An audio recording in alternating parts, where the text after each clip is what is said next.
Puji Tuhan, kita patut bersyukur pada hari ini sebab Tuhan Yesus kita adalah Allah yang setia, menjaga, memelihara kehidupan kita dan seisi rumah kita sampai saat ini.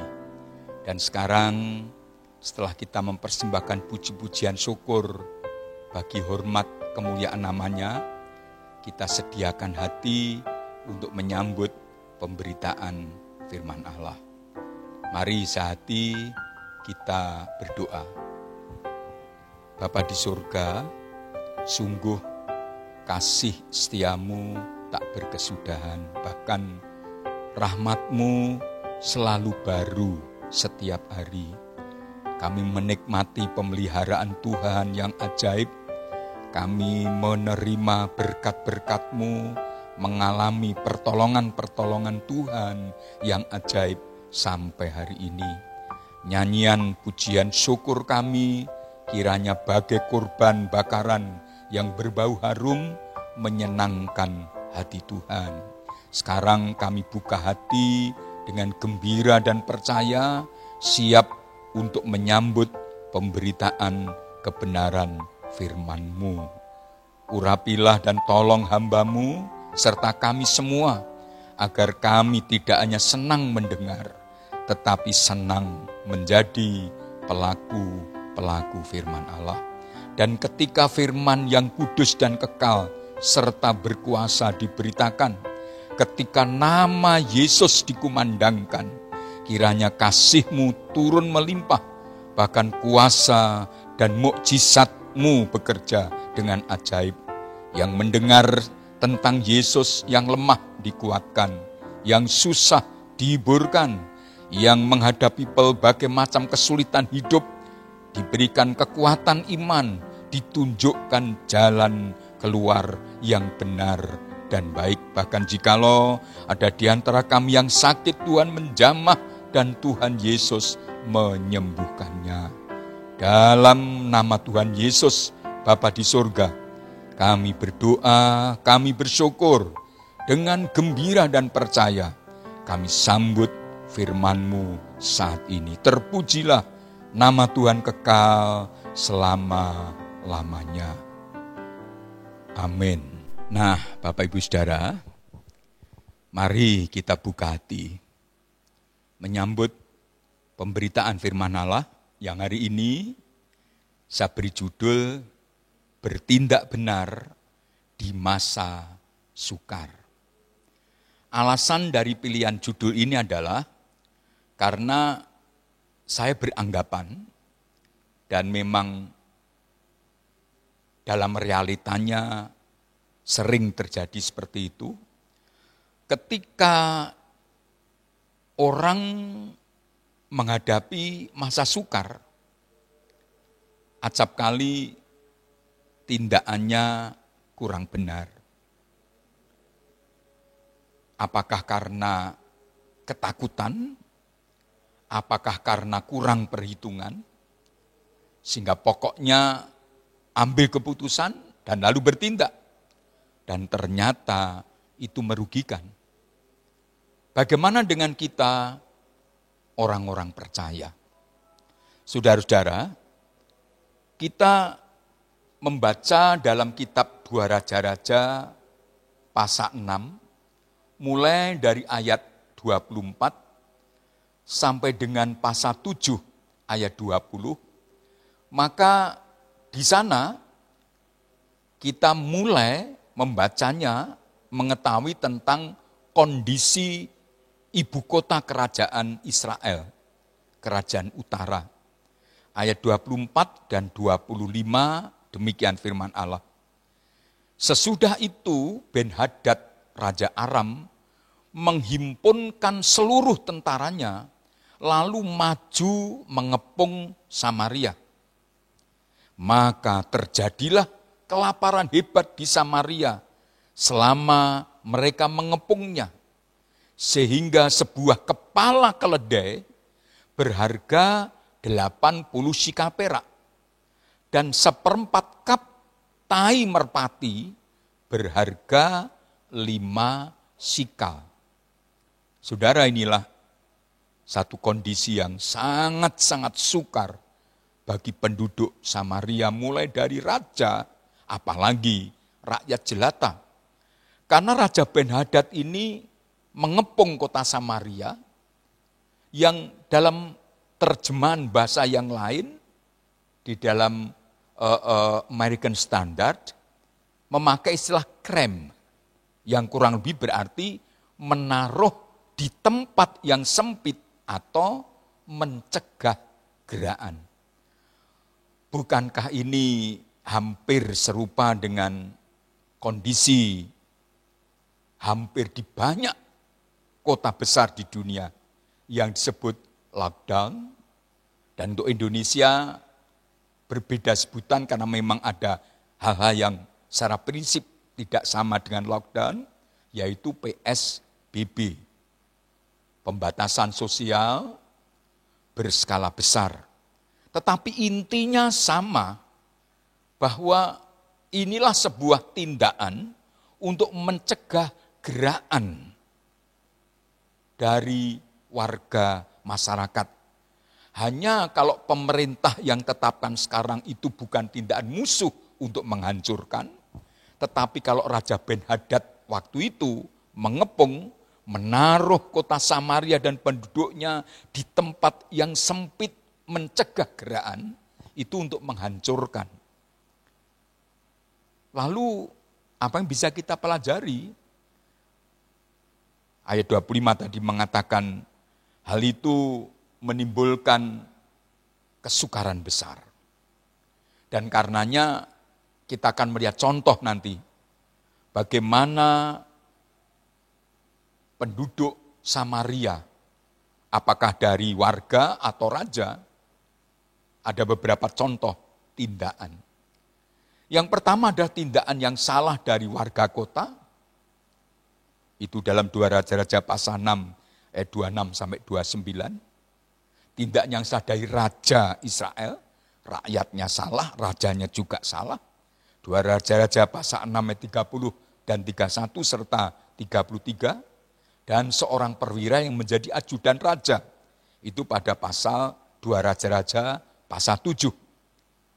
Lalu teladan tindakan yang benar, itu ada 2 yang perlu kita pahami. Tindakan benar dari Nabi Elisa dan tindakan benar dari 4 orang kusta. Nah Bapak Ibu Saudara, firman Allah itu menerangi kita orang beriman. Pemazmur berkata, firman-Mu seperti suluh pada jalanku dan terang pada hatiku. Melalui firman Allah ini kita hendak meneladani bagaimana kita bertindak dengan benar ketika berada di masa yang sukar. Kitab Pengkhotbah pasal 10 ayat 2 dalam terjemahan baru begini. Hati orang berhikmat menuju ke kanan, tetapi hati orang bodoh ke kiri. Terjemahan sederhana bahasa Indonesia versi yang kedua mengatakan demikian. Pikiran orang bijak memimpinnya untuk melakukan hal yang benar. Sedangkan pikiran orang bebal memimpinnya untuk melakukan yang salah. Bagaimana saudara dan saya, kita ada orang yang sudah dibenarkan. Firman Allah menerangi hati pikiran kita selalu, Roh Kudus memimpin, mengendalikan, mengontrol hidup kita, termasuk pikiran, kemauan, dan tentu pikiran, kemauan itu akan mendorong tindakan. Kita adalah orang yang berhikmat. Karenanya kita mesti harus melakukan tindakan yang benar dan bukan sebaliknya. 3 contoh dari tindakan yang salah tadi. Yang pertama adalah warga kota Samaria, yaitu 2 orang wanita Samaria. Ayat 26 sampai dengan ayat 29. Pada suatu kali ketika raja sedang berjalan di atas tembok kota, seorang wanita berseru, "Baginda, tolong." Raja menjawab, kalau Tuhan tidak menolong engkau, mana mungkin saya dapat menolong? Saya tidak punya gandum atau air anggur. Apa kesulitanmu? Wanita itu menjawab, dan jawaban ini sebetulnya menimbulkan miris. Kegetiran kita yang mendengar atau membacanya. Perhatikan, wanita itu menjawab, kawan saya ini telah mengajak saya supaya kami, mereka berdua wanita ini, memakan anak saya dulu. Lalu besoknya kami makan anaknya. Oleh karena itu, kami masak anak saya, lalu kami makan. Keesokan harinya, ketika saya minta supaya kami memasak anaknya, ia menyembunyikannya. Bapak Ibu Saudara, tak terbayangkan, bukankah juga pemberitaan firman beberapa waktu lalu, saya kutip dari kitab Nabi Yesaya, ketika Allah menegaskan kesetiaannya, apakah ada seorang perempuan yang meninggalkan bayinya? Sebuah pernyataan dengan bentuk retorika untuk menekankan secara umum sebetulnya tidak ada. Tetapi ketika masa sukar melanda kota Samaria dikepung, di lockdown oleh Raja Ben-Hadad, ada 2 orang wanita bertindak ngawur sama sekali. Tentu karena didera oleh kelaparan dan merasa tidak berdaya. Lalu mereka melakukan kesepakatan untuk memasak anak-anak kandung mereka. Dan itu dilakukan ketika wanita yang satu mulai anaknya tentu mulai proses disembelih, dimakan. Esoknya mereka ganti minta anak temannya dimasak. Dan ternyata temannya itu menyembunyikan anaknya. Akibatnya sudah jelas, tindakan yang bodoh, tindakan yang ngawur, tindakan yang tidak berhikmat itu sangat merugikan wanita tersebut. Anaknya terlanjur sudah dimakan dan tidak menolong apapun, lalu datang kepada raja. Contoh tindakan yang salah berikutnya adalah justru sang raja sendiri, Raja Israel. Tadi kita membaca wanita tadi datang kepada raja, dan raja seolah tidak berdaya lagi. Lalu pada ayat 33, dia berkata, kesusahan ini Tuhan yang timpakan atas kita. Jadi apa gunanya lagi aku mengharapkan pertolongannya? Perhatikan saudara, seorang raja dari umat Allah Israel bisa berkata seperti ini. Satu, tidak hanya menyalahkan Tuhan yang menimpakan kesengsaraan itu, tetapi juga dia mengatakan, apa gunanya lagi aku mengharapkan pertolongan Tuhan. Ini hampir sama sungut-sungut orang Israel waktu mereka sudah keluar dari Mesir, menyeberangi Laut Merah, dan berada di padang gurun. Mereka berteriak, mereka protes, mereka komplain kepada Nabi Musa, apakah di Mesir tidak kurang tempat untuk mengubur kami? Maka kami harus jauh-jauh menderita dan mungkin mati di padang gurun ini. Di mana Allah kita? Jadi tindakan yang salah dari Raja Israel ini adalah karena ia menyalahkan Tuhan. Jangan-jangan di antara kita orang beriman ketika kesukaran demi kesukaran dialami karena kejadian luar biasa akibat menyebarnya virus COVID-19 ini, ada yang mungkin tak terucap, tetapi dalam hatinya mulai menyalahkan Tuhan, bertanya-tanya, di mana Tuhan ini? Saya sudah berdoa, selama ini saya beribadah, melayani, tapi mengapa saya harus mengalami semuanya ini sama dengan orang lain yang mereka juga tidak percaya Tuhan? Seolah seperti Raja Israel berkata, apa gunanya aku mengharapkan pertolongan Tuhan? Kalau ada seorang saja berpikir seperti itu, harus minta ampun. Karena itu jelas contoh tindakan yang salah. Selain di masa sukar, warga kota, dicontohkan oleh 2 orang wanita ini, bertindak salah dan kemudian raja sendiri bertindak salah. Maka pada pasal 7 kita menemukan seorang perwira yang menjadi ajudan raja bertindak salah. Apa kesalahannya? Ayat 2 mengatakan demikian. Ketika mendengar, ayat 1 nanti kita akan baca, Elisa mengatakan bahwa Tuhan akan bertindak, esok akan terjadi mukjizat, itu singkatannya. Ajudan pribadi raja membalas, mana bisa, itu mustahil. Sekalipun pada saat ini juga Tuhan menurunkan hujan lebat dari langit. Ajudan raja ini meremehkan firman Tuhan. Dia tidak mempercayai bahwa bagi Tuhan Yesus tidak ada yang mustahil. Memang menyebarnya virus ini begitu dahsyat, menakutkan, hebat, kata presiden. Tetapi ada Tuhan yang lebih hebat dari semuanya itu.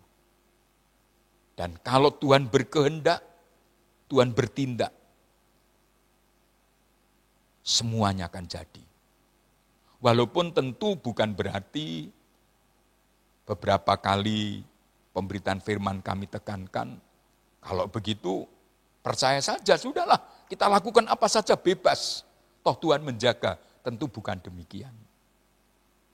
Namun juga jangan kita tidak mempercayai mukjizat Allah. Jangan meremehkan firman Tuhan.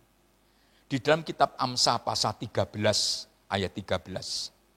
Amsal 13 ayat 13. Barang siapa meremehkan firman, ia akan mendapatkan celaka. Sebaliknya, ini dengan kalimat bebas, saudara. Yang menghormati firman, diberkati.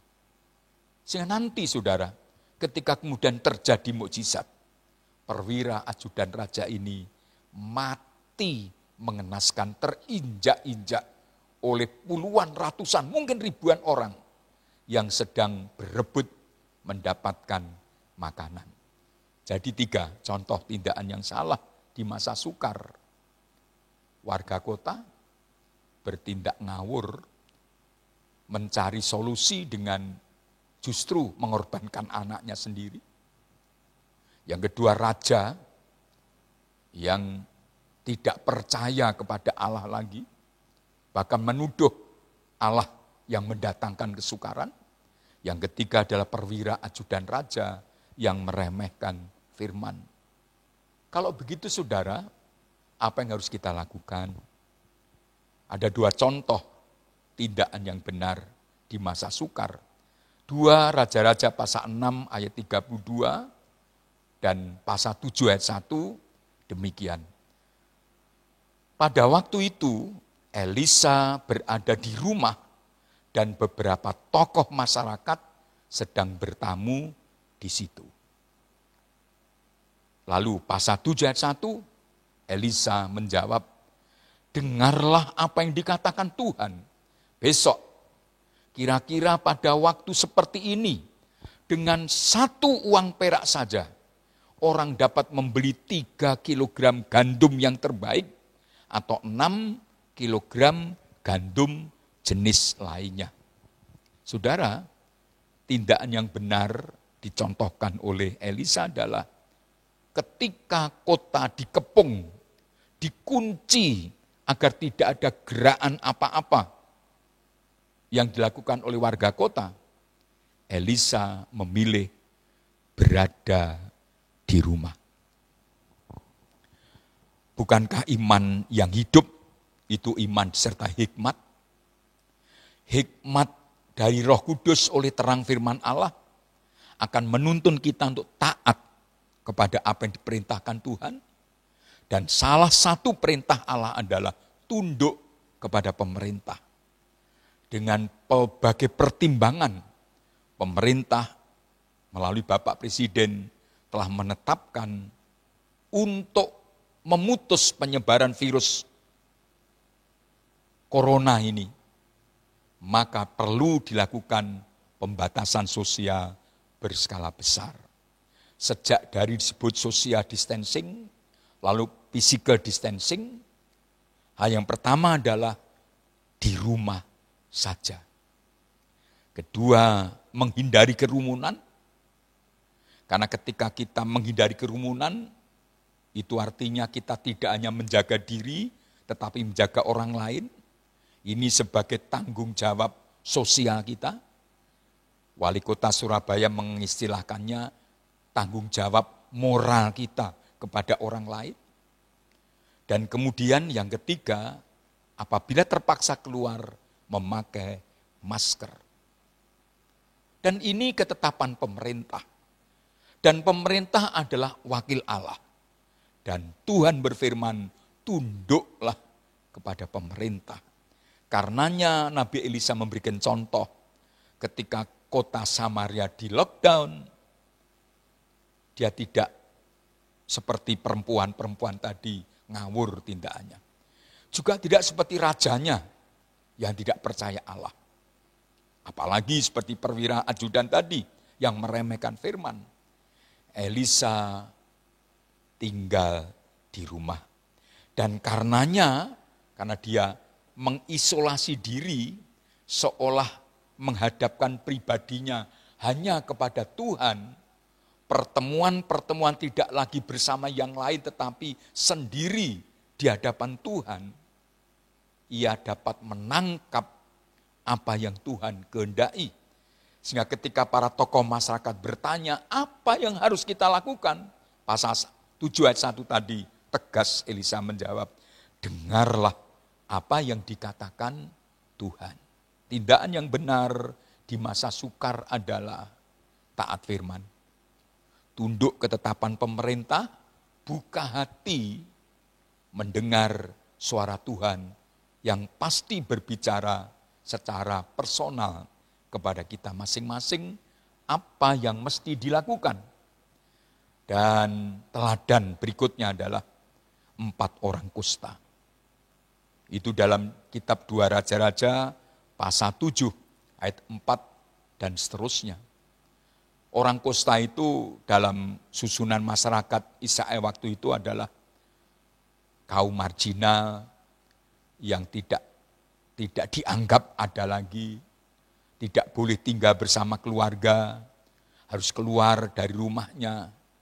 Dan itu mungkin mereka berada di tempat-tempat dekat dengan pembuangan sampah, karena di sana lebih banyak dimungkinkan ada makanan yang terbuang, sisa-sisa makanan.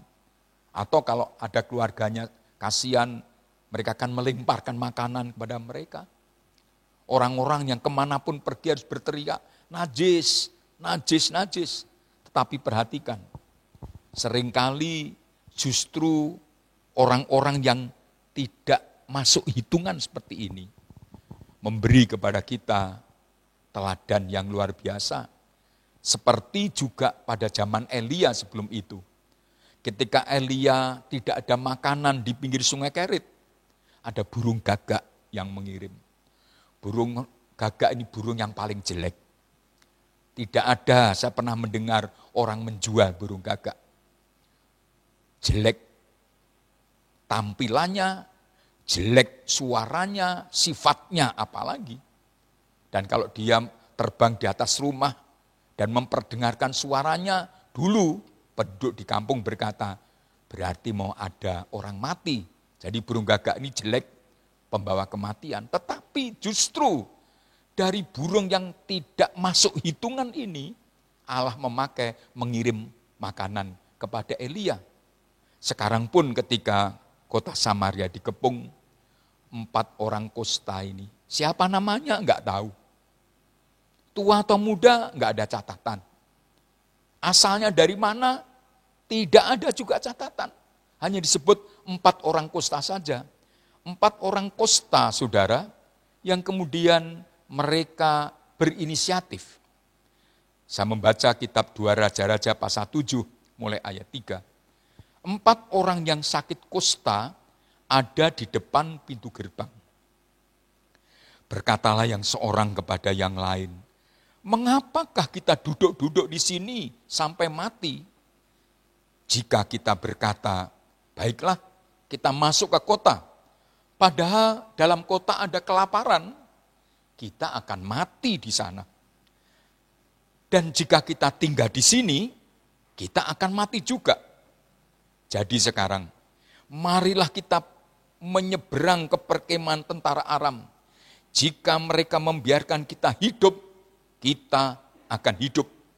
Dan jika mereka mematikan kita, kita akan mati. Dan kemudian pada ayat berikutnya kita membaca, lalu pada waktu senja, 4 orang ini bangkit dan menuju ke tempat perkemahan. Ketika sampai di tempat perkemahan tersebut, mereka tidak mendapati seorang pun. Karena apa?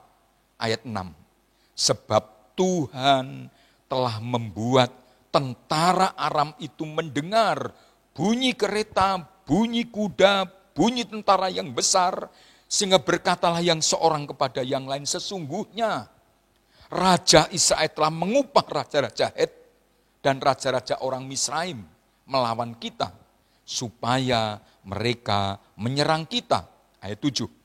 Karena itu bangkitlah mereka melarikan diri pada waktu senja, dengan meninggalkan kemah dan kuda dan keledai mereka, serta tempat perkemahan itu. Dengan begitu saja, mereka melarikan diri, menyelamatkan nyawanya. Jadi saudara, 4 orang kusta ini bertindak benar. Memang kita tidak membaca, menemukan di sana ada suara Tuhan.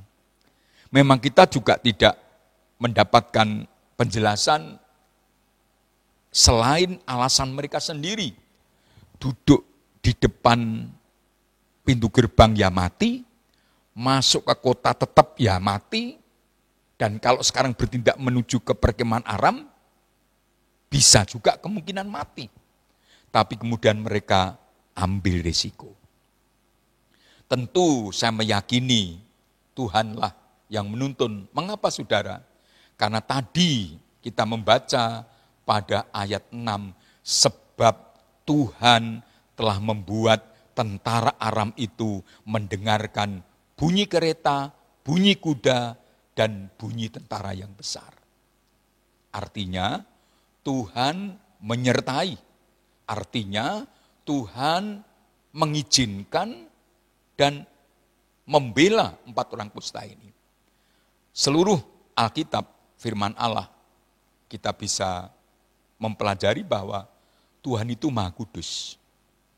Artinya Tuhan tidak akan mengizinkan kenajisan sekecil apapun hadir di hadapannya. Tuhan itu Maha Kudus, tentu tidak akan berkenan kepada orang-orang yang bertindak tidak kudus atau salah. Secara lahiriah 4 orang kusta ini mungkin menjijikkan. Sudah dibuang dari masyarakat. Tetapi di mata Tuhan, Tuhan melihat ada kejujuran, ada hati yang mengasihi, ada iman.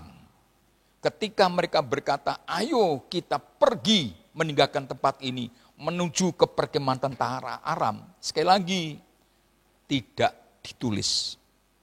Tapi secara implisit kita bisa menangkap ada keyakinan dalam diri 4 orang kusta itu untuk melakukan tindakan tersebut. Tentu tafsiran ini bisa menimbulkan banyak perdebatan. Tetapi secara umum saya meyakini bahwa inilah teladan tindakan yang benar, yang menyebabkan Tuhan campur tangan. Saya ulang, tidak mungkin Tuhan campur tangan kalau suatu tindakan tidak menyenangkan hatinya atau tidak berkenan kepadanya. Dan akibatnya musuh lari kocar-kacir, lalu mereka mendapatkan makanan yang berlimpah, dan lalu ini juga contoh bahwa mereka hatinya tulus, karena ketika mereka sudah mendapatkan makanan berlimpah, pada ayat berikutnya mereka berkata satu sama lain, itu pada ayat 9, bahwa tidak patut yang kita lakukan ini. Hari ini ialah hari kabar baik, tetapi kita ini tinggal diam saja. Apabila kita menanti sampai terang pagi, maka hukuman akan menimpa kita. Jadi sekarang, marilah kita pergi menghadap untuk memberitahukan hal itu ke istana raja. Ada hati penuh kepedulian kepada kesengsaraan saudara-saudaranya, seluruh penduduk kota Samaria. Ini menjadi salah satu bukti tambahan bahwa tindakan 4 orang kos tani benar, terbukti bahwa tidak hanya ada tekad, ada iman, ada hati yang mengasihi orang lain. Tidak tamak, tidak serakah. Nah, Bapak Ibu Saudara, kembali kepada kitab Pengkhotbah pasal 10 tadi, orang berhikmat akan melakukan hal yang benar.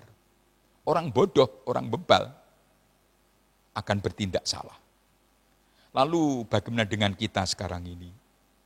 Harapan kita, keyakinan kita, badai virus corona ini segera berakhir. Bagi Tuhan tidak sukar. Kita semua gotong royong bersatu di bawah kepimpinan pemerintah mencegah menyebarnya virus. Disiplin mengikuti arahan pihak-pihak yang berwenang.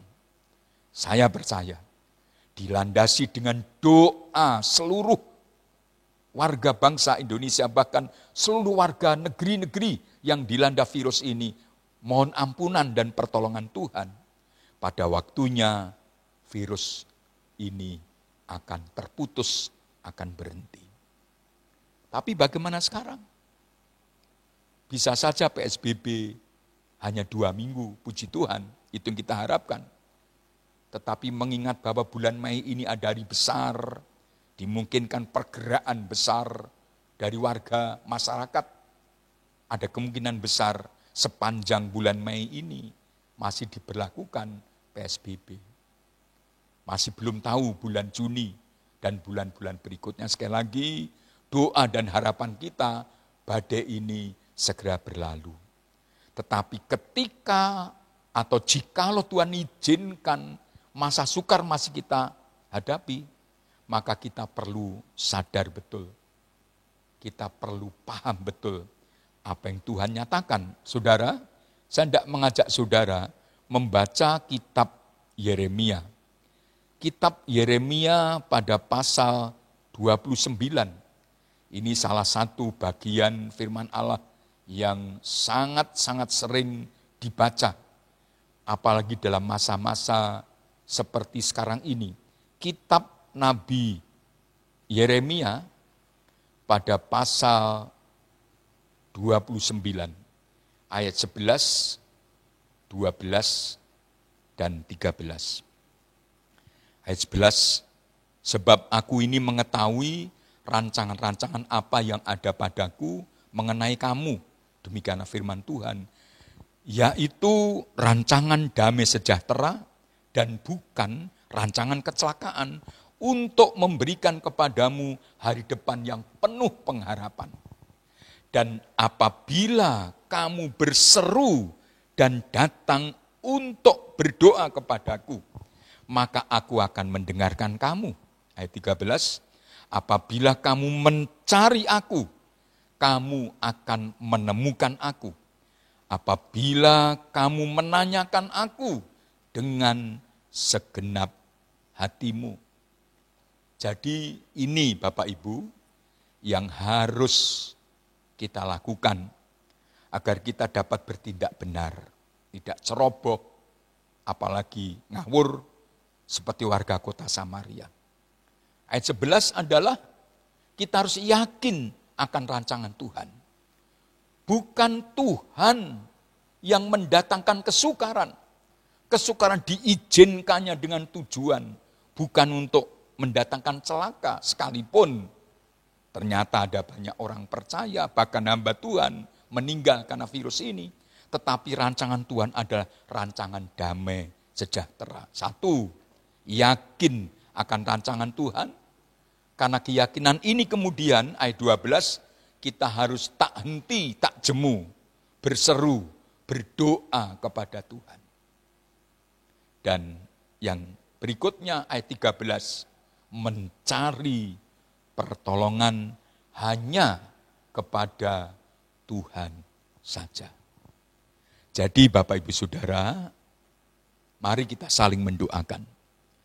Kita saling mengingatkan, tentu dengan lemah lembut, agar jangan ada di antara kita yang bertindak salah di masa yang sukar ini. Kita harus yakin akan rancangan Tuhan, dan saya akhiri pemberitaan firman Allah hari ini dengan mengutip kitab Yesaya pasal 45 ayat 22 demikian. Berpalinglah kepadaku dan biarkanlah dirimu diselamatkan, hei ujung-ujung bumi, sebab akulah Allah dan tidak ada yang lain. Amin.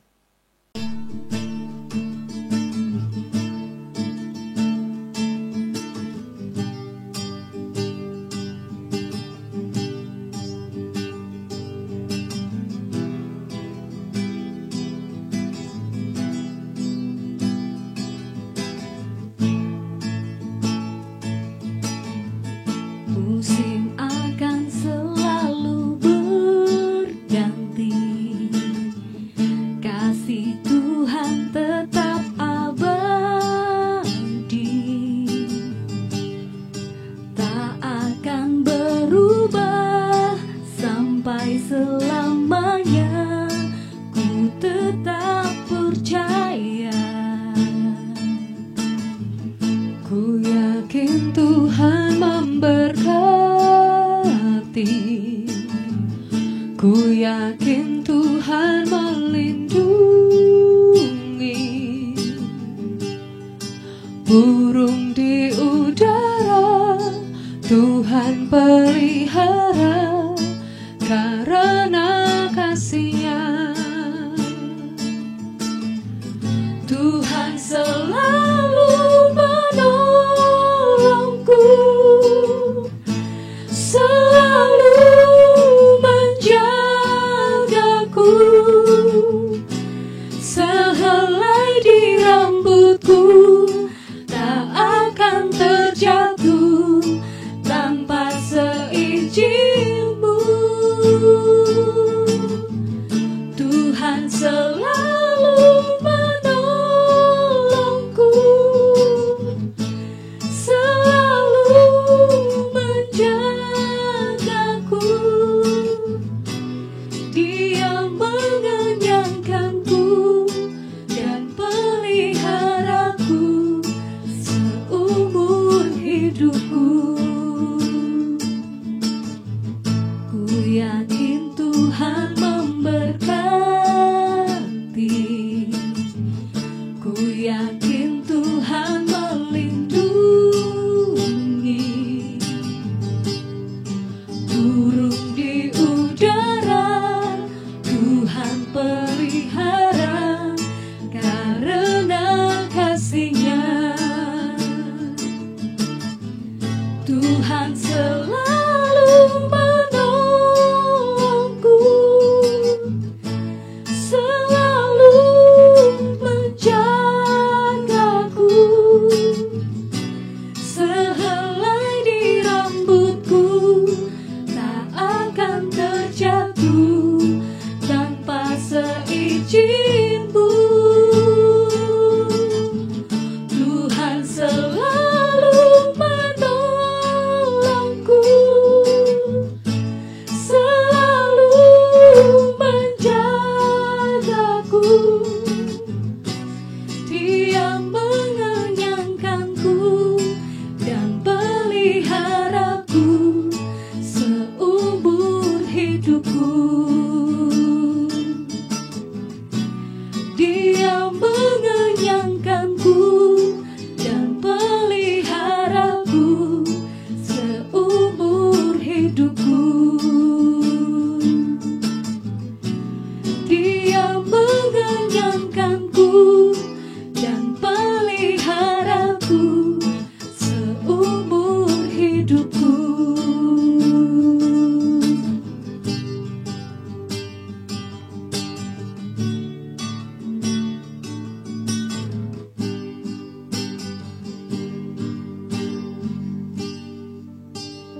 Nah, Bapak Ibu Saudara, mari kita satukan hati, kita berdoa agar tidak hanya kita menerima pemberitaan firman dengan gembira, tetapi juga oleh iman dalam ketaatan, kita menjadi pelaku-pelaku firman, bertindak benar, sekalipun masa yang kita hadapi sekarang ini sungguh sukar.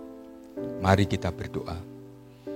Bapa di surga, terima kasih untuk kebenaran firman-Mu yang menguatkan iman kami, bahwa tak selamanya kesukaran-kesukaran itu Tuhan izinkan kami hadapi. Jikalau kami tetap percaya dan berserah kepada Tuhan, pada saatnya yang indah, Tuhan akan bertindak. Badai ini akan berlalu. Masa pelepasan, masa kemenangan akan kami alami. Kami berdoa pada saat ini bagi saudara-saudara kami yang bimbang dan ragu, yang sedang mengalami kebingungan untuk menetapkan langkah apa, baik itu dalam keluarganya, dalam usaha dan pekerjaannya, atau menetapkan masa depannya. Dalam nama Tuhan Yesus, kebenaran firman-Mu menerangi hati dan pikirannya, dan Roh Kudus menolong untuk kami semuanya bertindak benar sesuai kehendak-Mu. Terus memberkati segenap jemaat-Mu, tiap-tiap keluarga, tiap-tiap rumah tangga, memberkati juga kota kami dan negeri kami, memberkati pemimpin-pemimpin kami mulai dari presiden,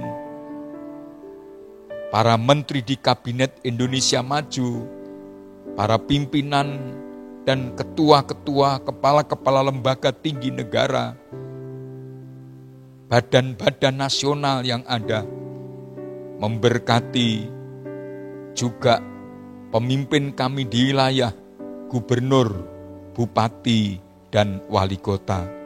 Memberkati kiranya gereja-gereja Tuhan, anak-anak Tuhan tetap setia dan tekun dalam mengikut Tuhan saja.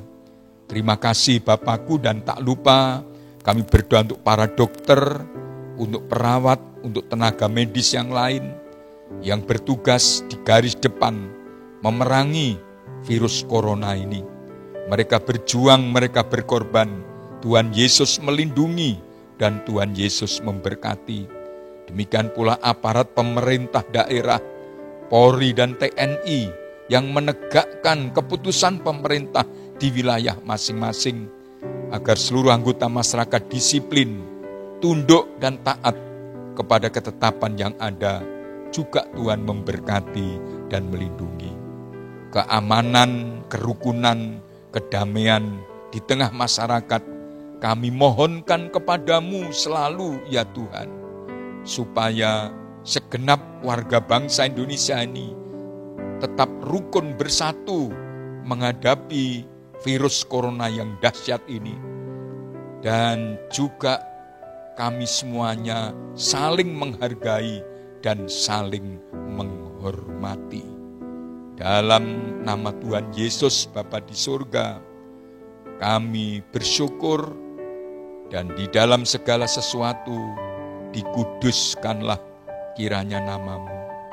Datanglah kerajaan-Mu, jadilah kehendak-Mu di bumi seperti di surga.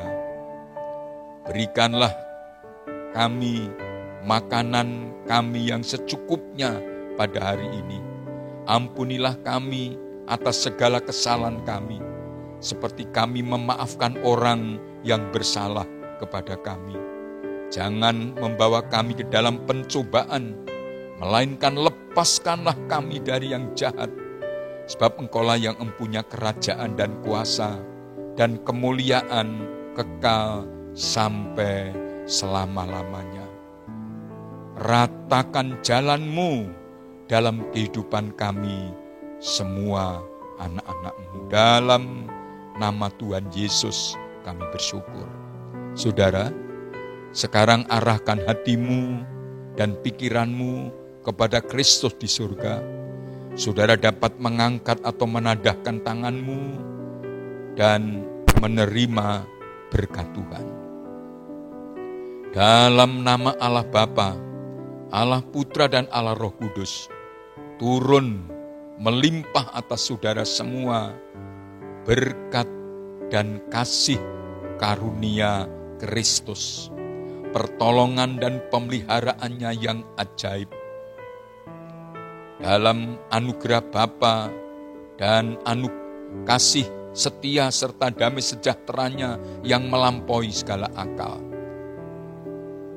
Sepanjang hari ini, sepanjang umur hidup kita, bahkan sampai selama-lamanya. Dalam nama Tuhan Yesus Kristus, kami bersyukur, kami berdoa. Bersama kita katakan, amin.